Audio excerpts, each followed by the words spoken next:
Percentage বা শতাংশৰ পৰা কেনেকৈ ডেচিমেল বা দশমিক, ফ্ৰেকশ্যনেল আৰু ৰেচিঅ'লৈ কনভাৰ্ট কৰিব পাৰি।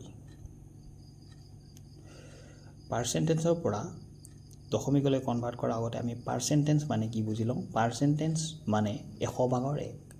তেনেহ'লে 30% হ'ব 30 পূৰণ 100/1। গতিকে আমি যদি ইয়াক সমাধান কৰোঁ তেনেহ'লে পাম 10/3।